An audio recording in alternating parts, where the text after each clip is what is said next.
बाज का झुंड और टापू। बाज का एक झुंड खाने की तलाश में भटक रहा था। उड़ते उड़ते वह एक समुद्री टापू पर पहुंच गए। वह जंगल उनके लिए स्वर्ग के समान था। वहां मेंढक, मछली और कई सारे समुद्री जीव मौजूद थे। इससे भी बड़ी बात यह थी कि वहां बाज का शिकार करने के लिए कोई जंगली जानवर नहीं था। इसलिए वो बहुत आसानी से यहाँ रह सकते थे। जवान बाज तो बहुत ज्यादा ही उत्साहित थे। उनमें से एक ने बोला, वाह, मजा आ गया। इसलिए मैं यहाँ से तो कभी नहीं जाऊंगा। यहाँ तो हमें बैठे बैठे ही खाने को मिल रहा है। बाकी बाज भी उसकी बातों में हाँ मिलाने लगे और वह खुशी से झूलने लगे। सबके दिन मौज मस्ती से बीत रहे थे, पर उस झुंड में सबसे बुढ़ा बाज इससे खुश नहीं था। एक दिन वह अपनी चिंता जाहिर करते हुए बोला, भाइयों, हम बाज हैं। हमें अपनी ऊंची उड़ान और अचूक वार की ताकत की वजह से जाना जाता है। पर जब से हम यहाँ आए हैं, हर कोई आराम कर रहा है। ऊंची उड़ान तो दूर, पर ज्यादातर बाज तो कई महीनों से उड़े भी नहीं हैं। हम आसानी से मिलने वाले भोजन की वजह शिकार करना भी भूल रहे हैं। यह हमारे भविष्य के लिए अच्छा नहीं है। इसलिए मैंने फैसला किया है कि मैं इस टापू को छोड़कर वापस अपने जंगल में लौट जाऊंगा। जिसको भी मेरे साथ चलना हो वह आ सकता है। बूढ़े बाज की बात सुनकर बाकी बाज उस पर हंसने लगे। किसी ने उसे पागल कहा तो कोई उसे मूर्ख की उपाधि देने लगा। बुढ़ा बाज बेचारा अकेला ही जंगल में वापस लौट गया। समय बीता। कुछ वर्षों के बाद उस बूढ़े बाज ने सोचा, जाने मैं अब कितने दिन जीवित रहूं। क्यों ना चलकर अपने पुराने साथियों से मिल लिया जाए। लंबी यात्रा के बाद जब वह टापू पर पहुंचा तो वहां का दृश्य डरावना था। ज्यादातर बाज मारे जा चुके थे और जो बचे थे वे घायल हो चुके थे। तब यह दृश्य देखकर बुढ़े बाज ने पूछा, ये कैसे हो गया? घायल हुआ एक बाज बोला, हमें माफ कर दीजिए। हमने आपकी बातों को ध्यान नहीं दिया, बल्कि हमने आपका मजाक उड़ाया। आपके जाने के कुछ महीनों बाद एक बड़ी सी जहाज इस टापू पर शेरों के एक दल को छोड़ गई। शेरों ने पहले तो हम पर हमला नहीं किया, पर जैसे ही उन्हें पता चला कि ना हम सब ऊंचा उड़ सकते हैं और ना पंजों से हमला कर सकते हैं, तो उन्होंने हमें खाना शुरू किया। अब हमारी आबादी खत्म होने की कगार पर है। बस मेरे जैसे कुछ घायल बाज ही जिंदा बचे हैं।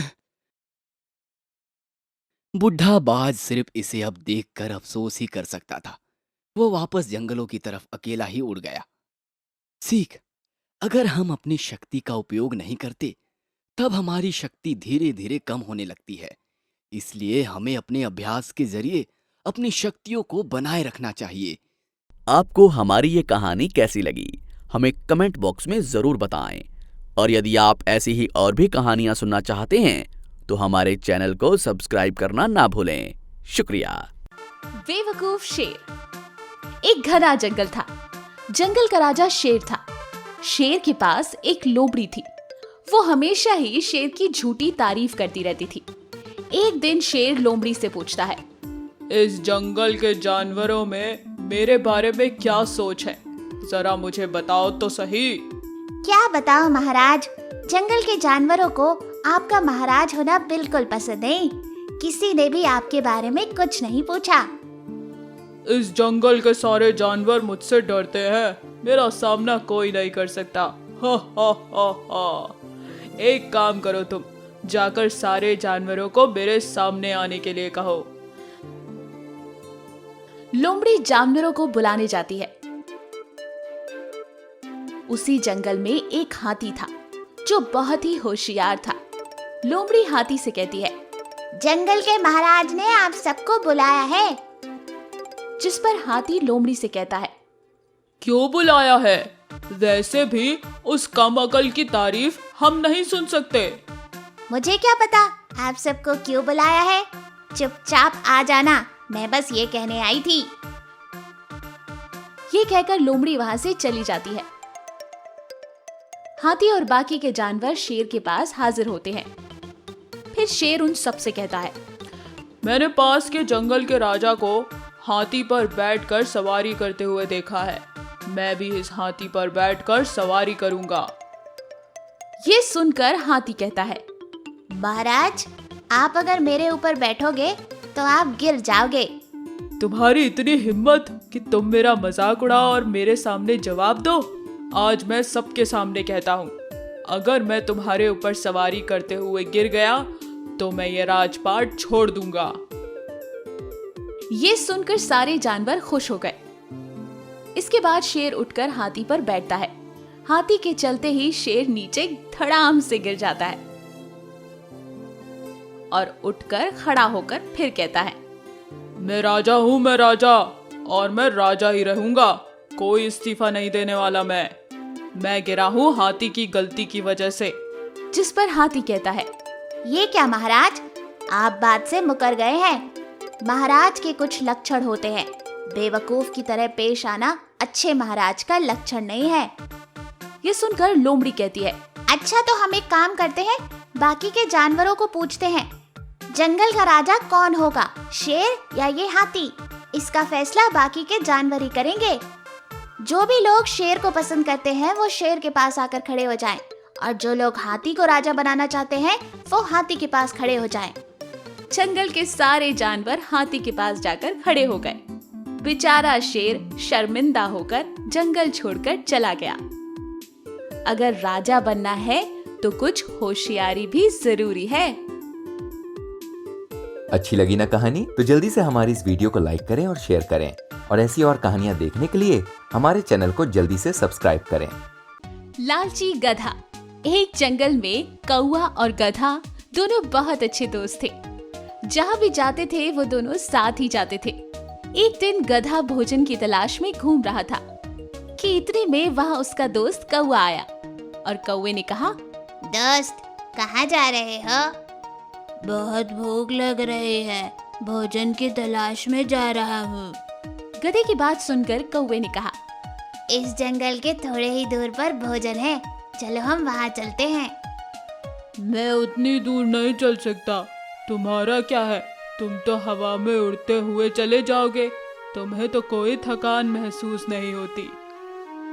वहाँ मकई के खेत हैं और बहुत ही स्वादिष्ट मकई है, चलो ना चलते हैं।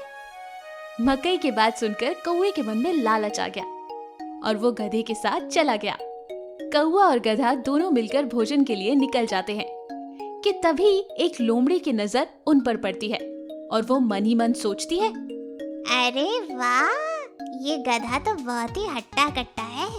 अगर मैं इस गधे को महाराज को दे दूं, तो उनके खाने के बाद वो थोड़ा सा मुझे भी दे देंगे। ये सोचकर लोमड़ी गधे के पास जाती है और उससे कहती है, अरे तुम कहाँ मकई के भोजन की तलाश में जा रहे हो?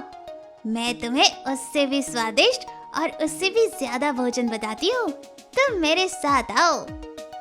ये सुनकर गधा लालची बन जाता है और उसके साथ जाने के लिए तैयार हो जाता है। लेकिन तभी गधे का दोस्त कौवा आता है और वो गधे से कहता है, दोस्त, तुम इस लोमड़ी की बातों में मत आओ, हमें मकई ही काफी है, हमें इसके साथ नहीं जाना चाहिए, चलो मेरे साथ ही चलो। अरे दोस्त, मैं एक बार लोमड़ी का भोजन भी देख कर आता हूँ, तुम चलो, मैं पहुँच जाऊंगा। लोमड़ी और गधा दोनों मिलकर वहाँ से निकल पड़ते हैं। थोड़ी ही दूर जाने के बाद लोमड़ी एक गुफा के पास रुकती है और गधे से कहती है, ये देखो दोस्त, इस गुफा में तुम्हें जो चाहिए वो भोजन तुम जाकर खा सकते हो। जैसे ही गधा भोजन के लिए अंदर जाता है, लोमड़ी अपने सिर की मदद से एक बड़े से पत्थर को उस गुफा के आगे रख देती है और उस गुफा को बंद कर देती है और शेर को लाने के लिए निकल जाती है। ये सब कौवा देख रहा था। वो अपने दोस्त की मदद के लिए हाथी के पास जाता है। हाथी भाई, मेरा दोस्त मुसीबत में है, लोमड़ी ने उसे गुफा में बंद कर दिया है, कृपया कर उसकी मदद करें। हाथी गधे की मदद करने के लिए कौवे के साथ मिलकर उस गुफा के पास जाती है और अपनी सूंड की मदद से उस पत्थर को हटा देती है और गधा बाहर आ जाता है और वो तीनों मिलकर वहां से निकल जाते हैं। तभी लोमड़ी शेर को लेकर गुफा के पास आती है। गुफा में गधा नहीं था, ये देखकर शेर गुस्से से लोमड़ी से कहता है, मुझे बहुत भूख लग रही थी और तुमने मुझे मेरे शिकार के बीच में टोक दिया और यहाँ पर कुछ भी नहीं है। मैं अब तुम्हें ही खा जाऊंगा। ये सुनकर लोमड़ी डर जाती है और वहां से भाग जाती है। इस कहानी से हमें क्या सीख मिलती है? लालच हमें बड़ी से बड़ी मुसीबत में डाल देता है। आपको हमारी ये कहानी कैसी लगी हमें कमेंट बॉक्स में जरूर बताएं। और यदि आप ऐसी ही और भी कहानियां सुनना चाहते हैं तो हमारे चैनल को सब्सक्राइब करना ना भूलें। शुक्रिया।